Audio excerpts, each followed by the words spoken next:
Morning. Don't know where you are, but where I am. It's early. The world's still stretching. The coffee's hot. And the signals are already coming in. Let's take a look before the day starts making demands. This is Signal Check with Adrian North.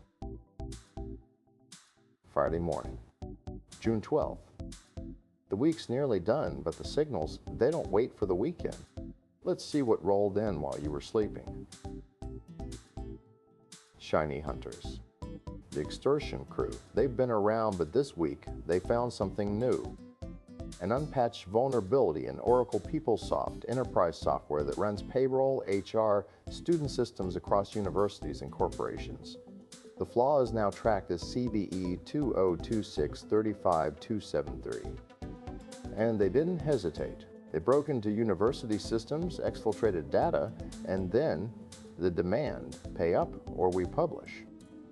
Higher ed became the prime target because these systems hold everything: financial records, personal information, grades, employee data. The breach wasn't loud at first, just surgical, but the pattern's clear now. What this really tells us, enterprise software is a honeypot when it's sitting unpatched, and ShinyHunters knows exactly where to look. Speaking of looking, the Miasma worm source code showed up on GitHub this week. Briefly, Miasma is a credential-stealing framework that's been hitting open source ecosystems through supply chain attacks. Sneaky stuff. Inject malicious code into a trusted library, wait for developers to pull it down, harvest credentials, rinse and repeat. Someone, we still don't know who, published the full source on GitHub. It was live for maybe a few hours before it got yanked. But in those hours, forks happened, downloads happened. Once code like that escapes, it doesn't really go away. The framework itself is sophisticated.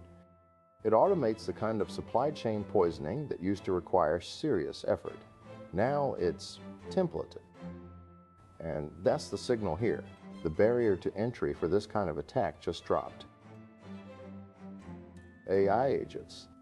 Specifically, OpenClaw, the self-hosted assistant that developers love because it runs locally and integrates with their workflows. This week, 2 separate security teams published research showing the same thing. You can trick OpenClaw into running attacker-controlled code or leaking sensitive information. The technique? Prompt injection. You feed the agent carefully crafted input that looks harmless but redirects its behavior. Hey, can you help me debug this script? And suddenly it's executing commands you didn't authorize or handing over API keys it shouldn't even see. The risk compounds when these agents have access to your development environment, your cloud credentials, your internal documentation. They're designed to be helpful, and that's exactly the attack surface. OpenClaw isn't unique here. It's just the latest example of a broader problem. As AI agents get more capable and more integrated, they become more exploitable. Trust, but verify. Okay, shifting gears. Marathon training. Why do you have to run slow to race fast? It sounds counterintuitive, but the science backs it up. Marathon Handbook just dropped an episode diving into easy running, the stuff that feels almost too relaxed to count as training. The idea is this. Most of your mileage should be at a conversational pace, well below race effort. That's where you build aerobic base, capillary density, mitochondrial efficiency, the adaptations that let you sustain speed over 26 miles. They happen in those slow, boring miles. If you're running hard all the time, you're just stacking fatigue without building the engine. The fast stuff, intervals, tempo runs, they sharpen what you've already built. But the foundation is laid slow. It's the long game, and it works. Everest.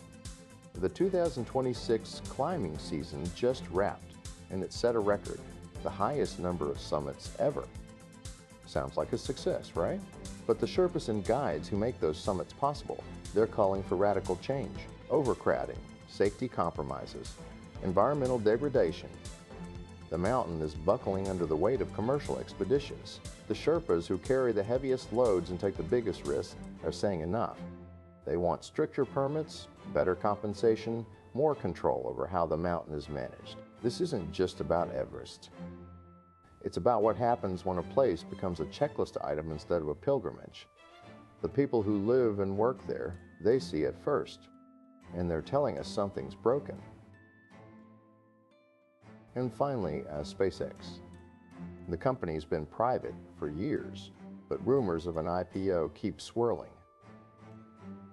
Wired's pointing out something interesting. You might already own shares and not even know it. How? Mutual funds, pension funds, private equity vehicles. A lot of institutional investors have positions in SpaceX through secondary markets or employee share sales.